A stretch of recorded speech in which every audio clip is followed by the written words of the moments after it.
Hey everyone, welcome back, and I hope you guys enjoyed today's video. I've got some crawler sightings for you. It's only 3 stories, but I hope that you like them. Let me know your thoughts in the comments. It feels really good to be recording new stories again and to be connecting with you guys as a community, especially over the past few years. Like, I came out as being on the trans spectrum a couple of years ago. At the time, I was in a relationship with my partner who was a cis man.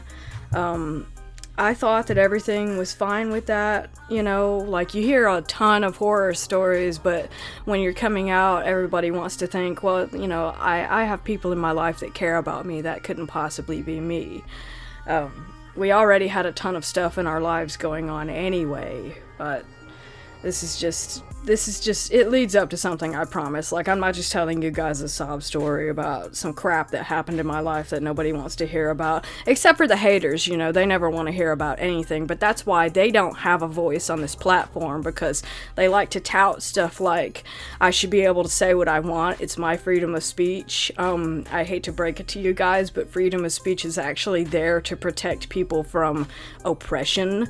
So it's not there for you to just get to spout Nazistic, fascist hatred against marginalized groups of people. So that's why you're not allowed in the comments if that's the kind of opinion that you want to state. But anyways, getting sidetracked, being able to connect with you guys has been really good for me mentally, because this is a safe space for queer people. This is a safe space for people who are different, people who have been through things like domestic violence, depression, etc. If you deal with that kind of thing, if you feel alone, this is the channel for those kinds of people. These are the misfits. We are all the misfits, and I love that we all have this as a platform for us to connect and be able to enjoy ourselves with a community. And I'm really happy that I've been able to have this platform and to be able to make this a place for you guys to be able to do that. But that's kind of what I was relaying the story that I started talking about before back to, because things went south in my relationship after I came out. He told me a lot of things. You know, people say a lot of things. Everyone wants to think that they're open-minded and accepting and that they could be in that kind of position and be okay with it and not have an issue or not express bigotry. You know, that's kind of like, it's one of those things. People can be bigoted, people can be racist and not even realize it, and that was the case with my partner, or now former partner, since I am no longer staying with him. It's been very tumultuous.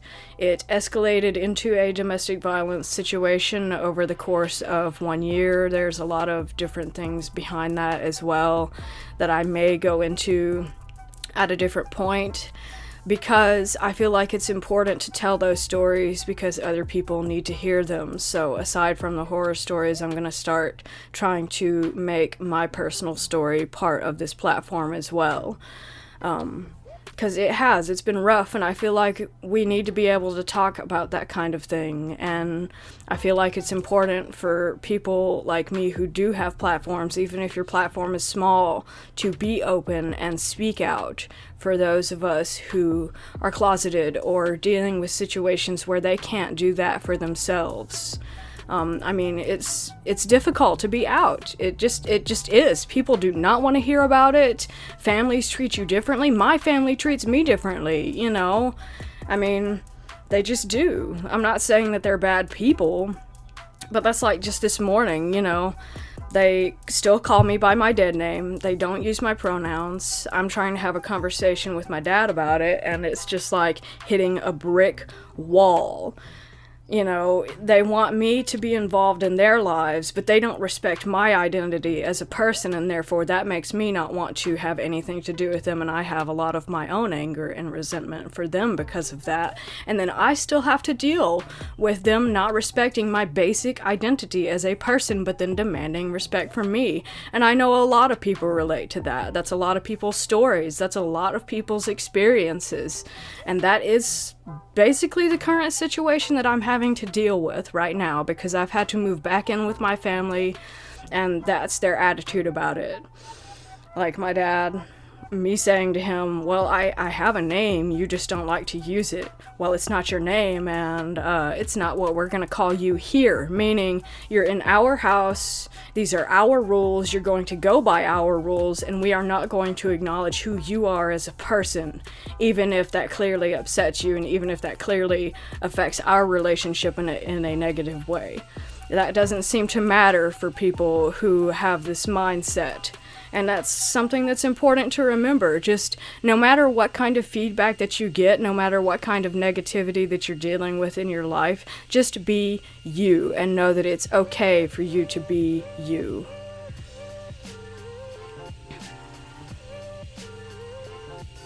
And this right here, I think, is a perfect example because apparently there's somebody that has overheard me doing this little bit, and they are now in the background vacuuming. So I'm just going to leave that in here so that you guys can hear that as Exhibit A, because this is the kind of stuff that I'm talking about. I know it doesn't seem like much, but they know that I was in here working. I told them that I was going to be doing that before they left the house. But anyway, I'm going to keep this on a positive note, end this on a positive note.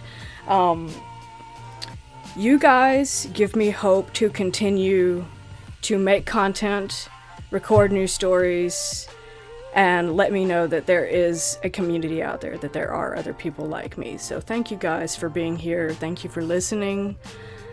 Please hit the like and subscribe button. Please feel free to comment in the comment thread. Let me know your thoughts on the video. Let me know your thoughts on the stories. Let me know what topics that you guys want to hear in the future. And as always, don't forget to embrace the terror. Everyone have a great day. Enjoy the video.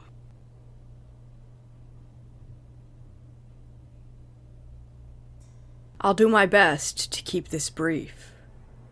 When this happened to me, it was in the mid-'80s. The location was an island in Greer's Ferry Lake, Arkansas, called Sugar Loaf. It's a hilltop that sticks up out of the lake. There's a trail that you can follow up the south side of the hill to the top. I was with a girlfriend.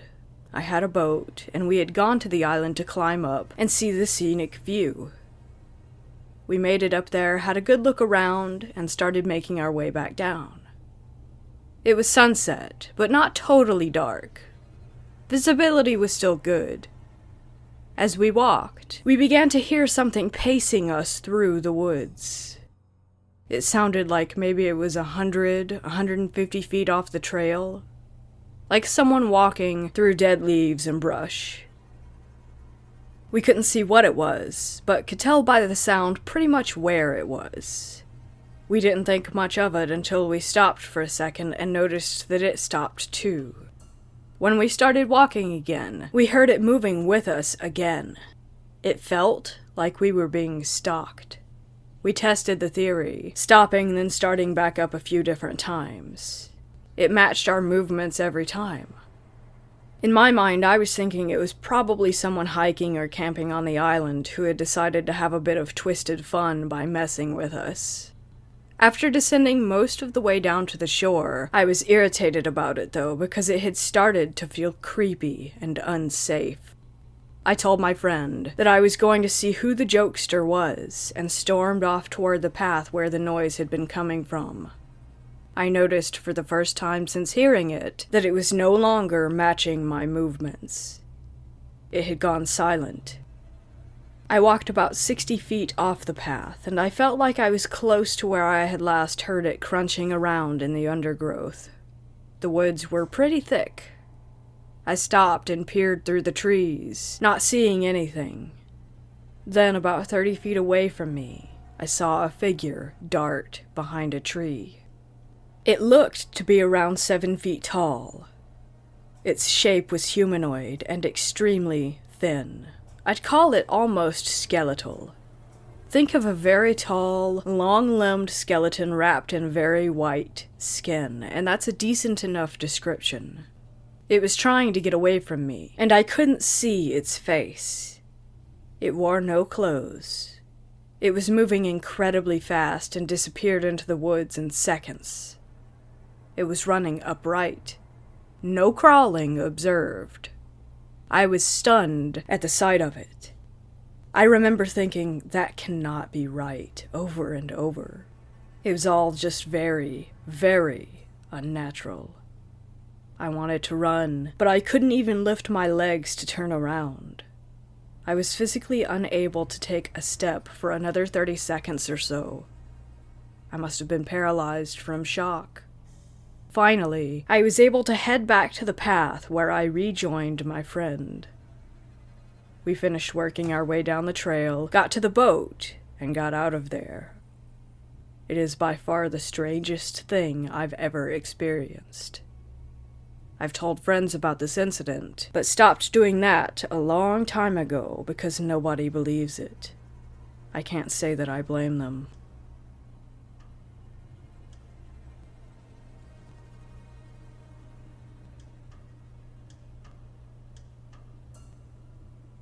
This happened in 2012 when I was 16 years old. My parents and I were living in a small trailer in an RV park in western Montana. The area surrounding the trailer was mountainous. Pine trees hugged us on all sides. The highways and roads cut through the forest. It was in the middle of the night, and I had to go pee badly, but one of my parents was in the bathroom. I stepped out onto the wooden deck to go out into the yard. While I was doing so, I looked at the edge of the yard over by the highway. In front of the trees and bushes, I saw it. My brain couldn't comprehend it. I felt a mixture of fear and confusion. The creature I saw was pale, a whitish pink color. It had an almost clammy appearance to its skin. It was unnaturally skinny, emaciated the way I now know other people have also described. Its limbs were weirdly long. It was on all fours, not standing. I never saw it stand. I was so shaken up by what I was seeing with its overall body and shape that I don't remember anything about its facial features. Once I saw it and registered how disturbing that it was, it ran away. The way it ran was just as unnatural as everything else about it. It moved so fast. It became a blur in motion, and then just disappeared.